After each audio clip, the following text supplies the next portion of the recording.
ela está na frente do povo. E o povo agora começa a pecar. A violência predominava, o adultério predominava, a fornicação predominava. Aí o Senhor agora diz aos juízes: olha, não vos preocupem, pois eu vou permitir que os inimigos de Israel entrem dentro da terra deles e os assolam. O Senhor agora permite que agora venham os inimigos, entram para destruir, para sacudir o povo. Mas o Senhor, Ele quando faz o plano, é infalível. O Senhor estava dizendo aos juízes: eu vou permitir, mas é para o povo saber que ainda existe um ser celestial, que ainda manda nos usa, não usa, porque eu sou Deus e não estou negando no que meu povo está fazendo. Nós sabemos que Deus agora passa-se 7 vezes, o povo é desolado. Deus vai vir do nosso irmão Gideão levando atrás deles para lutar contra os midianitas. O Senhor agora dá vitória e o povo começa a se alegrar. E o povo começa a dizer: mais uma vez o Senhor Deus de Israel levanta a gente e libera a gente de toda iniquidade e de todo o pecado.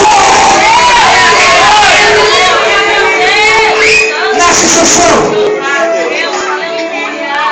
Sansão caiu seus feridas.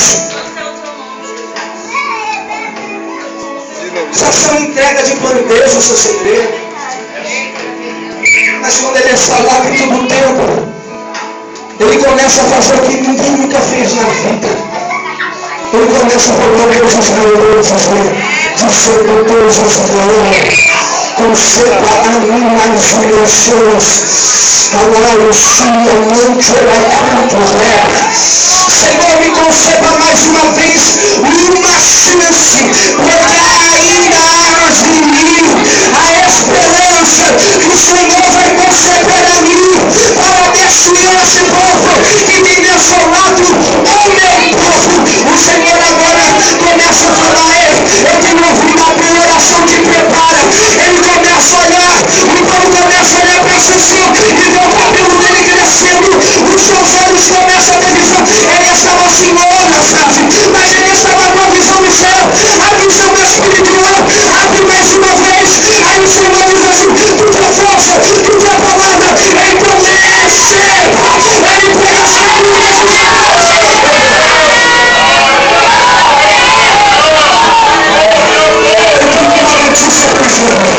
Deus vai levantar uma nova geração. Vai ser como o inferno, te prepara a terra, porque Deus vai levantar uma nova geração.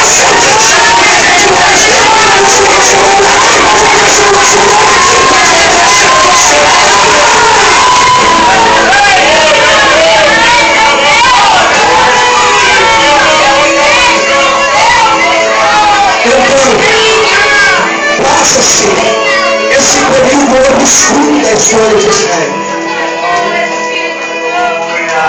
Vem os juízes que governariam na época, em 1073 aproximadamente.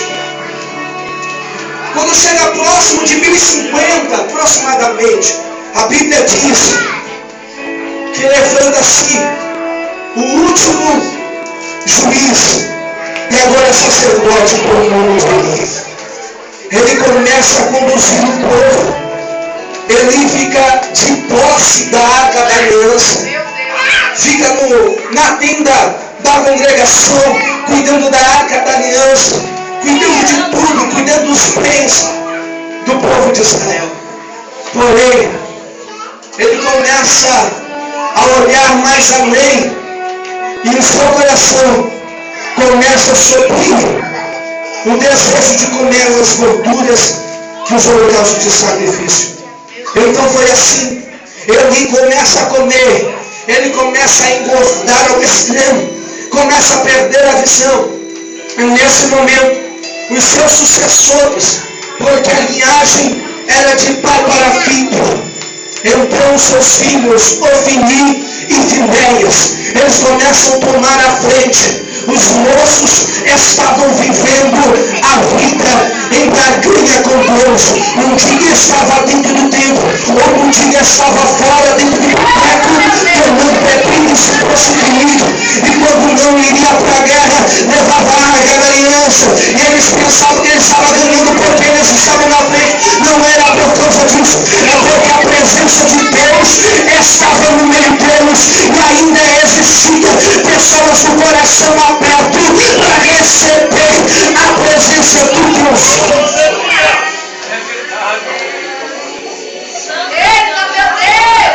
Então, ele certa feita está parado, está pensativo.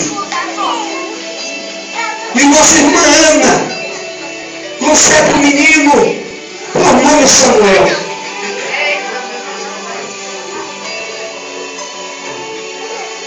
Concebe um menino por nome de Samuel.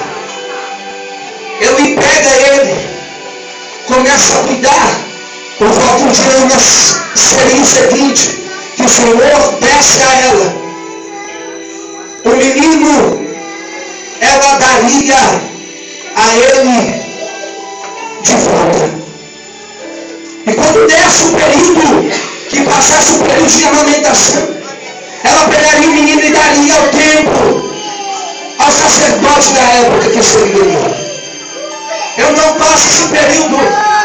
O menino começa a estudar, o menino começa a crescer e se destacar. Houve Finéias que estavam olhando para Samuel, conjecturavam em sua mente: esse só vai ser mais um, esse não vai interferir naquilo que estamos fazendo dentro da casa de Deus. Quando não, Samuel começa a crescer. E o Senhor agora fala com ele: Samuel. Aí ele vai no quarto de Eli e diz: aí, o que o Senhor quer comigo? Ele diz: eu não vim te chamar, se eu não é Senhor. Ele vai mais uma vez, o Senhor chama ele. Quando chega na terceira vez, ele diz: quando essa voz se chamar mais uma vez, diga a ele: fala, Senhor, porque eu estou servo hoje. Samuel é nomeado a sacerdote, veja bem. Ele é nomeado a sacerdote. Eli deixa ele agora como sucessor. Ele começa a ensinar. Aí o Senhor naquela noite chama Samuel e diz: Samuel, tu na verdade é sacerdote, mas hoje eu te separo para ser profeta. Duas coisas se foram abrangidas agora. Primeira coisa, sacerdote, para ouvir a voz do Senhor e sentir a presença dele, deveria atravessar o véu e apresentar uma oferta pacífica diante do propiciatório. Mas o Senhor estava dizendo a Samuel: o que eu quero contigo a partir de hoje no meio dessa geração é um particular, é uma intimidade tete a tete. Não vai mais precisar apresentar sacrifício, porque quando ouvir a voz, a minha voz para dar na terra, tu vai ser o profeta e permite a todo o povo. Vai ser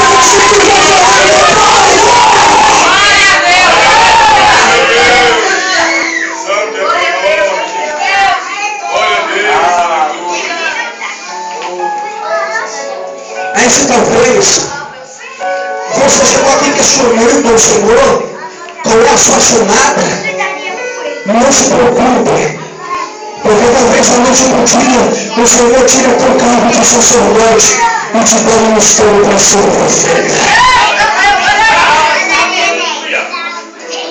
Por isso que Paulo diz: Deus pega as coisas que não são para fazer que são.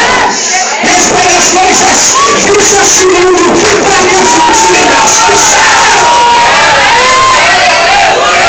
Deus está falando com pessoas aqui. Ai, o Senhor e a fúria são. Ai, Jesus.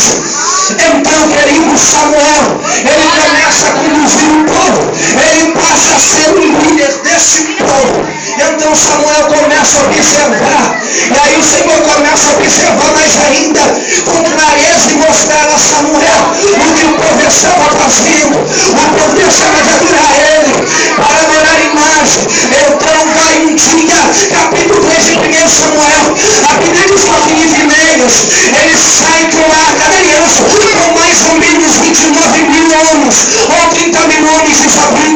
Quando ele sai ao arraial dos filisteus, o negócio é feio. O povo começa a invadir lá, começa a matar o menino, apenas só para o menino por nome, ele sendo da tribo de Benjamim. Então esse menino começa a voltar, rastejando, machucado, sofrendo da vida. Ele começa a conjecturar isso somente.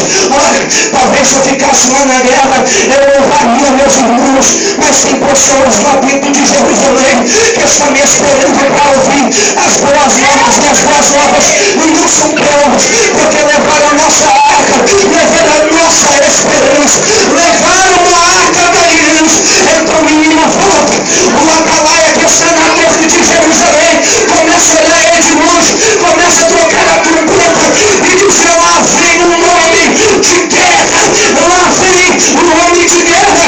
Avisa a Eli e Samuel que está voltando um jovem da guerra.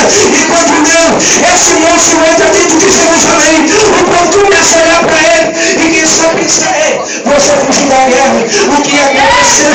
Ele diz: eu só falo com meu filho, eu só falo com Samuel. Então ele vai falar. O povo está olhando, está todo mundo no pátio, está todo mundo lá no meio, está uma movida lá. Aí eles começam a olhar para ele e dizer o que foi que aconteceu. Ele não declara nada.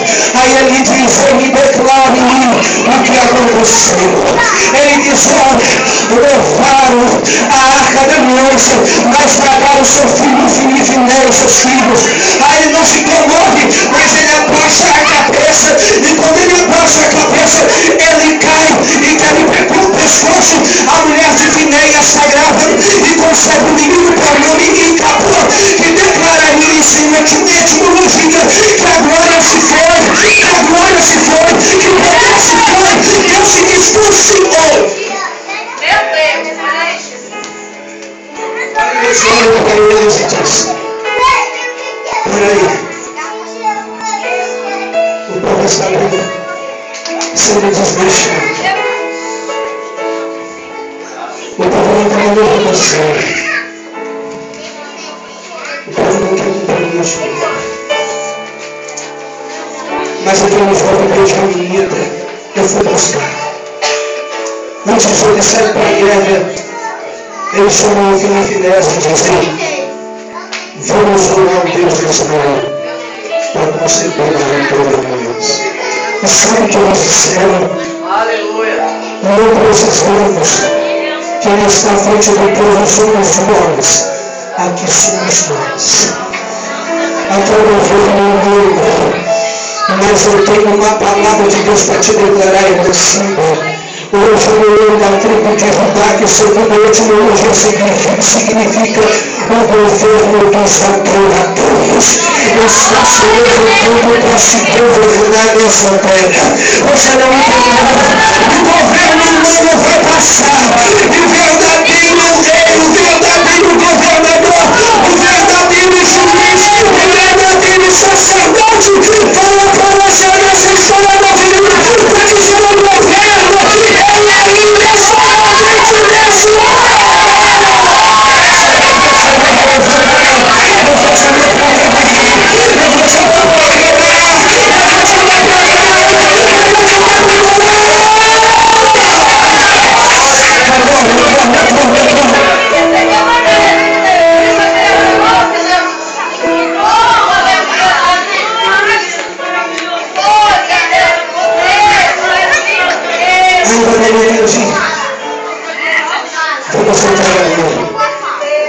a Bíblia diz, o povo começa a olhar para Samuel e dizer: Samuel, tu já está velho. As outras nações têm rei, hierarquia lá. Há uma ordem lá.